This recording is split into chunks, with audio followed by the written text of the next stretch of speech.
एक ऋषि जिसके क्रोध से देवता तक कांपते थे, एक श्राप जिसने उसकी अपनी पत्नी को पल भर में राख बना दिया, और उसी राख से जन्म हुआ एक ऐसे पेड़ का जो आज हर पूजा में पवित्र माना जाता है। क्या आप जानते हैं, पूजा में इस्तेमाल होने वाला केले का पेड़ कभी कंदली नाम की एक स्त्री थी, और उसे श्राप देने वाला कोई साधारण मनुष्य नहीं बल्कि स्वयं महर्षि दुर्वासा थे। महर्षि दुर्वासा, वो नाम जिसे सुनते ही राजा, ऋषि, देवता सब सावधान हो जाते थे।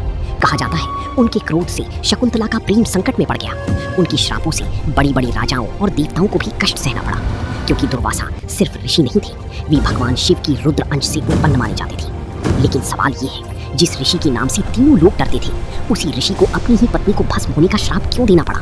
और फिर उसी राख को आशीर्वाद क्यों मिला? कथा यहीं से शुरू होती है।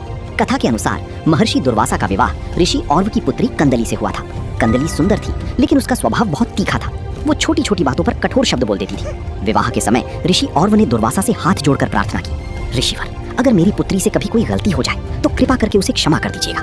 दुर्वासा ने वचन दिया, मैं कंदली के 100 अपराधों तक उसे क्षमा करूंगा। समय बीतता गया, कंदली बार बार गलती करती रही, कभी कठोर वाणी, कभी अपमान, कभी ऋषि की आज्ञा की अनदेखी। लेकिन दुर्वासा हर बार अपने क्रोध को रोकते रहे। हर बार उन्होंने अपने वचन को याद किया, हर बार उन्होंने कंदली को क्षमा कर दिया।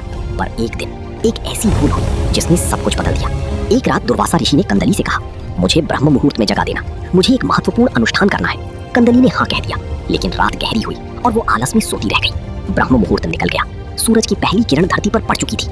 जब दुर्वासा की आंख खुली तो उनका अनुष्ठान का समय बीत चुका था। दुर्वासा का चेहरा क्रोध से तप उठा, उनकी आंखों में रुद्र अग्नि जलने लगी। उन्होंने कंदली से कहा, तुमने सिर्फ मुझे नहीं जगाया, तुमने मेरी तपस्या, मेरे वचन और मेरे धर्म की अवहेलना की है। और उसी क्षण उनके मुख से शाप निकल गया, कंदली तुम अभी भस्म हो जाओ। एक पल में हवा भारी हो गई, आश्रम कांप उठा, और देखते ही देखते कंदली का शरीर राख में बदल गया।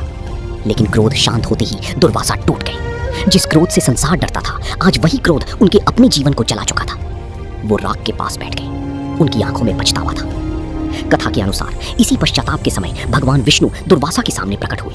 उन्होंने दुर्वासा को आश्वासन दिया कि कंदली का अंत नहीं होगा, वो वृक्ष के रूप में जन्म लेगी और फल देगी। तब दुर्वासा ने उस राख को आशीर्वाद दिया, कंदली तुम एक पवित्र वृक्ष के रूप में जन्म लोगी, तुम्हारे बिना पूजा अधूरी मानी जाएगी।